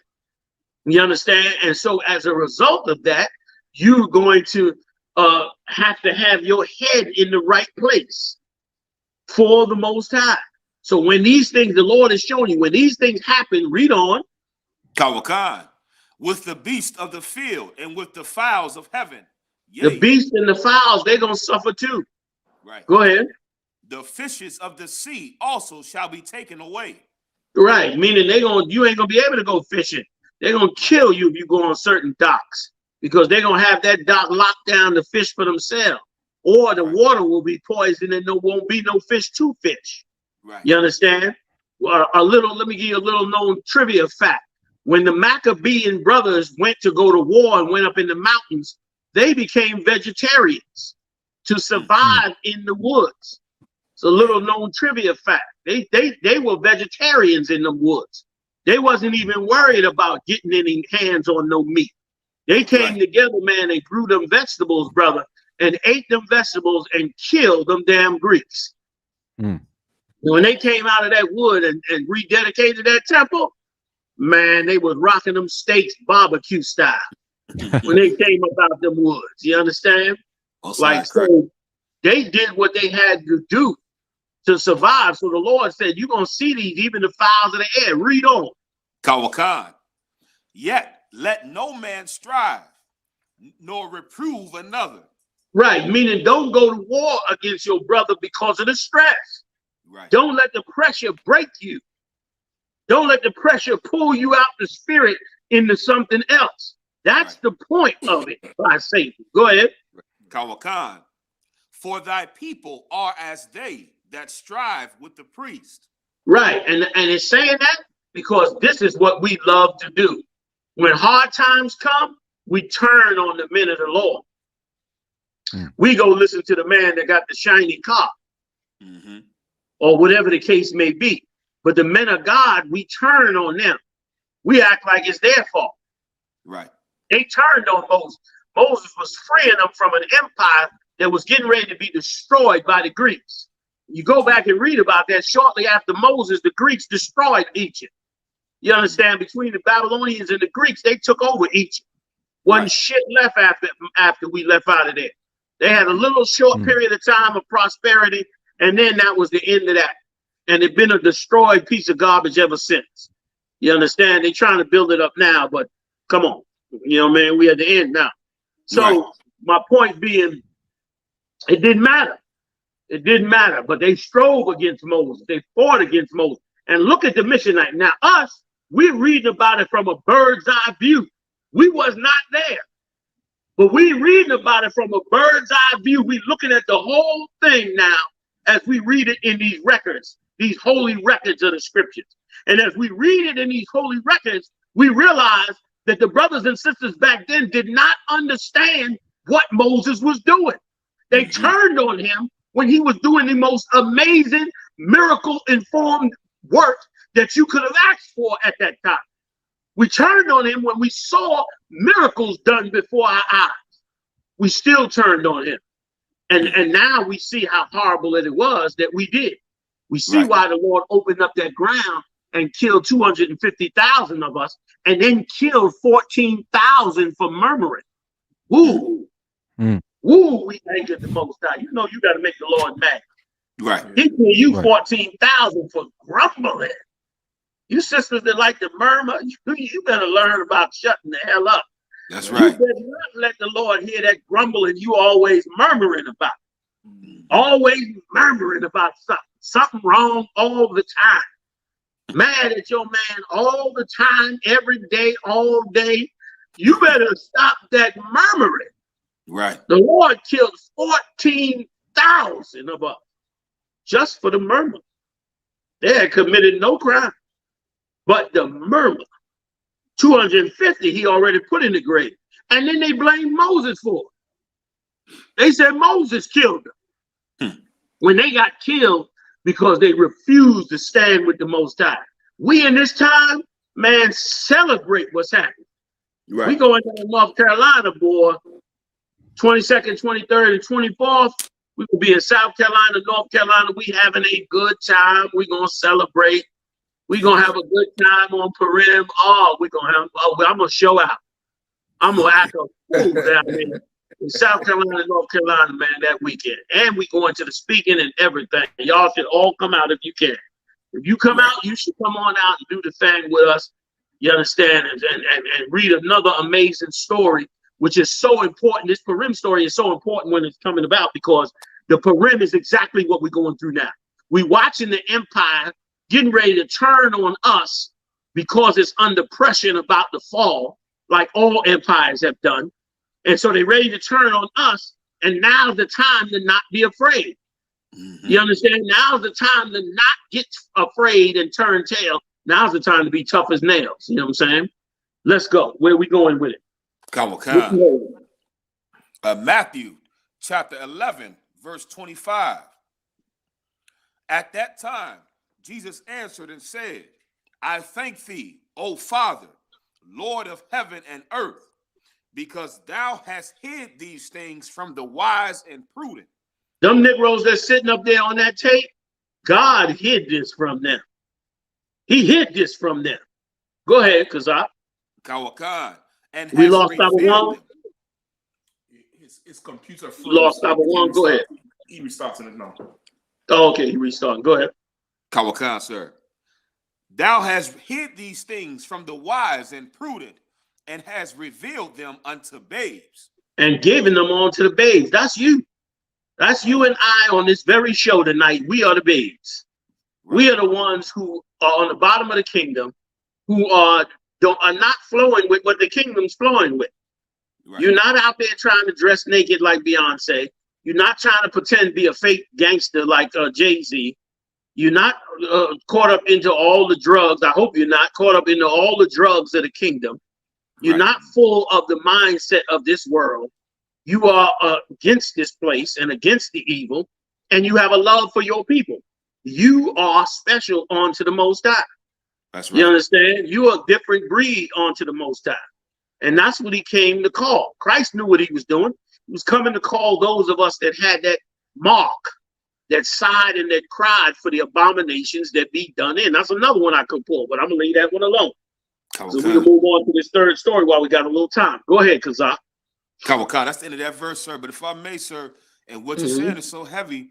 I remember General Muhammad bringing out in one of his classes concerning that video, the history of the black aristocracy in America, and how the oppressor has always used the rich and the highly educated of us to kind of keep us in line and make, you know, like that whole sentiment of it's our fault. If we the reason why we can't get ahead. It's like the oppressor used the black aristocracy or the black elite to where, because they have certain things in this kingdom, they believe now that everybody should be able to have what they have. And so that scripture you just pulled, sir, is so heavy, because in growing up in church, I always thought that the Lord will only deal with the rich, the edge. And it sounds ignorant now, but this is what I really believed growing up. I mean, How we were brought up. God, sir, like I had to join Esau military, had to be a man of honor, and had to, you know, have money and get a college degree. Because in my mind, the Lord ain't talking to no bum nigga without a job, you know. And just to find out, oh, yeah, he is. It's the That's opposite. right. He's not talking to the aristocracy. He's talking to the babes. So Salaki, sir, the water. Listen, what you saying is so heavy in that's why the preacher is screwing your mother. Right. That's why he's running through every girl in your church. Right. You understand? Because you looking at him like a man of God. That suit and tie and them alligator shoes blinds you the minute he walks through the door. You get blinded by it. You understand? And that is why he's running. He's like the fox in the hen house. He's running and robbing and pillaging and stealing and lying and cheating and scheming and plotting on every damn thing in your damn church. And that's why it's an evil, disgusting, horrible temple onto Babylon and not onto the Lord. What you're saying is absolutely right. You understand? And it is why we should reject it and come into the Lord and serve what the Most High said to serve. You know what I'm saying? Right. What you're saying is dead on target right. You know what I mean? So, you holding anything else? You finish on that one? Kawakan, sir. I have the story for the cross burning, sir. Please, let's go to this last story while we got about 8 minutes to do. Kawakan, sir. FBI investigating cross burning at Charlotte couple's retirement home in South Carolina. A Charlotte couple says their neighbors harassed them since they bought the property. The intimidation escalated when they found a cross burning in their front yard. This is in 2024, and you got cross burnings. Right. In 2024, shameful. Shameful. Right. Right down there in Myrtle Beach, North Carolina. And let me tell you something now. Once again, the whole reason you're buying a retirement homes there is for the same reason those people moved to California. Kawakan. You understand? You refuse to fix the hood. Right. Let me tell you something. First of all, the ghettos are some of the greatest real estate in the country. They're some of the great, they're next to shops. They got public transportation. Mm-hmm. Some of these homes, but you ever been up to Newark, New Jersey, man? Or Trenton, New Jersey? Two horrible, horrible places in the United States. They got many mansions in there. I'm talking huge, giant homes for cheap as hell compared to, like, these is $1 million homes somewhere else. These same homes that's in Trenton, New Jersey, which probably run you about $120,000 in Trenton, is $1 million somewhere else. Not just there, it's plenty of places like that in the United States. And what happens is we sit up there, everybody with a quarter runs out of the hood and moves somewhere else and leaves the hood starving. And then guess who comes crawling in? The rat himself, the small hats. Right. Mm-hmm. They come in and buy up all the real estate and rent it right back to you. Stole your family legacy and rented right back to you. Your father, mother worked 20 years, 30 years, paid off that house, and they robbed it. By the time they got it paid off, the roof is leaking, the pipes are busted, the house is halfway torn up. They broke it. All they want to do is go down to Florida and get the hell away from every gremlin that's running around in their damn neighborhood. When had we had the strength and might to build up our neighborhoods, the houses would be too expensive for the Edomites to buy. and we'd hold on to them, and we'd have a sense of dignity and self-respect. Nothing feels better than you got a beautiful home and everybody wants to buy it or steal it. Well, nothing feels better to you. And you and your neighbors all understand it and care for each other and working with one another. Nothing feels better. But you can't achieve that with the wrong mindset. You can't achieve that when your brain is twisted the wrong damn way. Go ahead, Op, give me more. Kawaka, sir. Federal So agents. let me stop you. So you move to Myrtle Beach. You buy a vacation home here. A lot of people don't know what's that up there? Cape Cod, Martha's Vineyard, all up there in the Northeast, up there in Connecticut and Massachusetts, where the Kennedys and them all live. All of those were poor black neighborhoods before them Edomites came in and took it over. Okay, Cape Cod was the Gadites' neighborhood. Gadites ran Cape Cod until the Edomites slaughtered them and took it over. Martha's Vineyard was a black vacation home for wealthy black people. And there was a lot others just like it. The areas they pushed you in were some of the best areas at the time. And now they push you right back out. Because they destroy you. Because you can't come together. Right. And the ones of us that get a few quarters, we turn our back. Well, I ain't turning my back on the hood. I'm sticking with it. And if I could go back just for damn right, most time correct. If I could go back for a second on what you brought out earlier, which was so heavy, I mentioned it was so heavy, but I missed this part on what you were saying. The exact thing you brought out is exactly what happened with Mattathias. He was an elite, like you brought out. He was an elite. Mattathias, remember when the Greek centurion came to him and said, "Come to sacrifice," he said, "You are well known. You and your sons." He was like, y'all, basically he was saying, y'all famous. Y'all known by everybody. And which is such a Greek and Roman way to do shit. And he said, man, if y'all come and eat the abomination, everybody will follow suit. Which just shows you why you got to hold celebrities accountable. Because if a celebrity go do something wrong, people will follow that celebrity.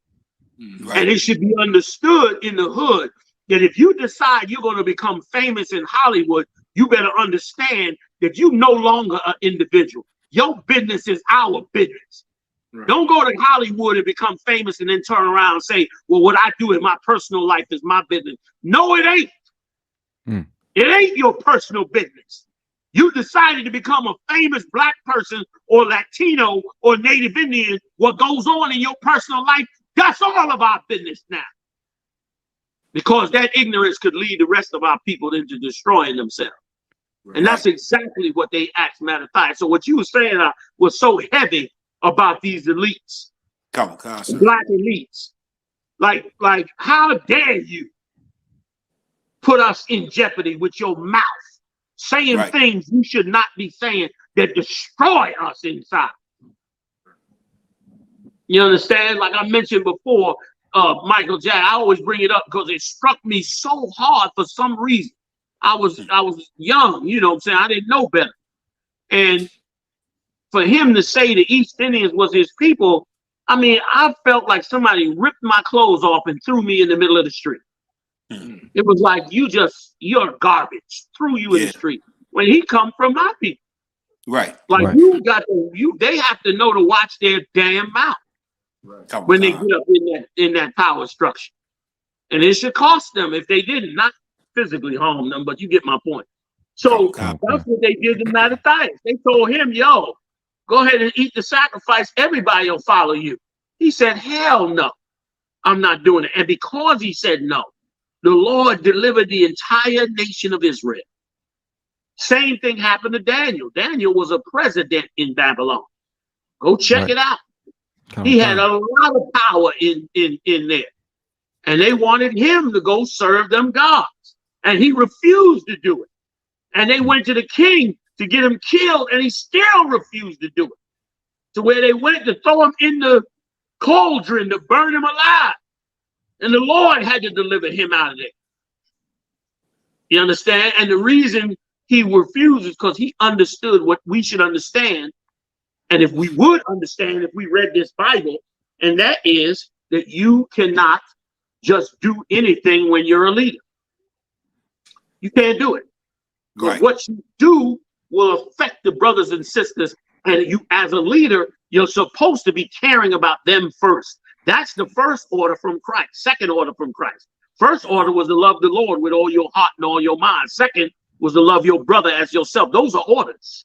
Those are orders that come from the king, and you're supposed to carry them orders even when you become famous. You don't have a choice. You holding anything else on the scripts? Live, sir. Just a story, sir. Go ahead. Finish that story out. Kawakan. Federal agents are at the home of a couple accused of burning a cross in the yard of a Charlotte couple's retirement home in South Carolina near Myrtle Beach.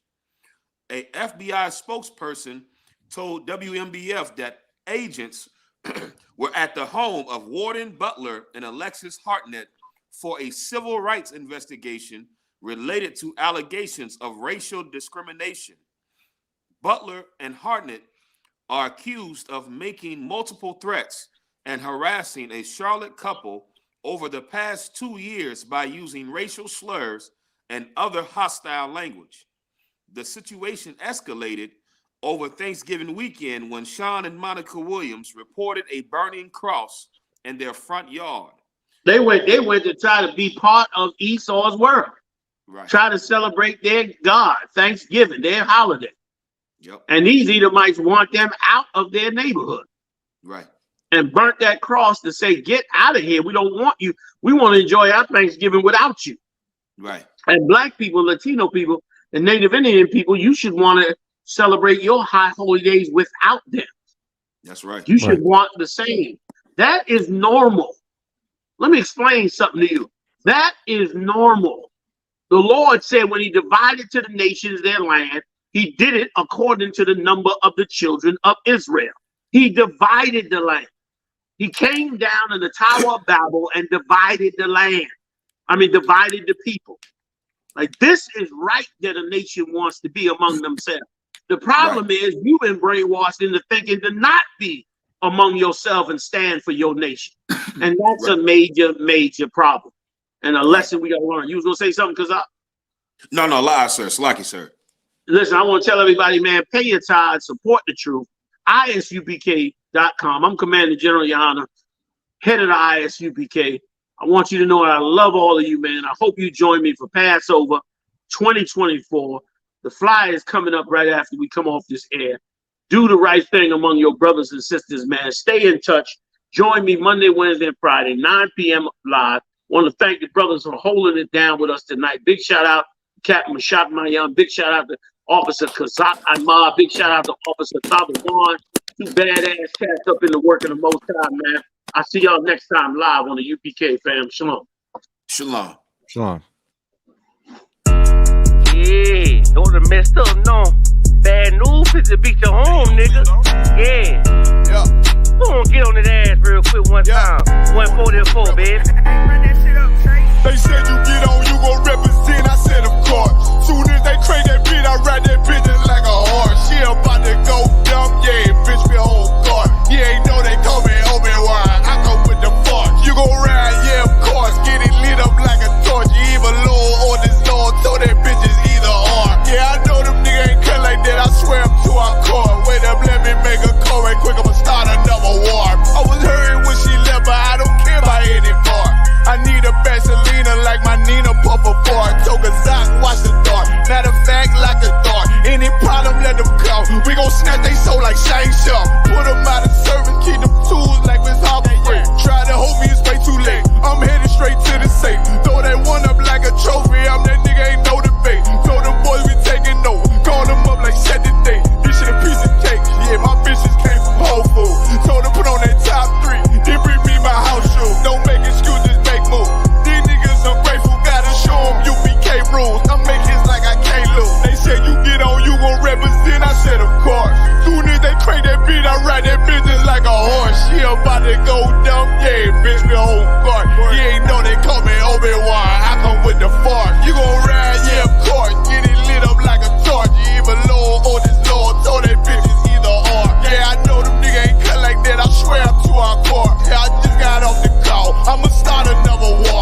about to go dumb, yeah, bitch, we hold part. You ain't know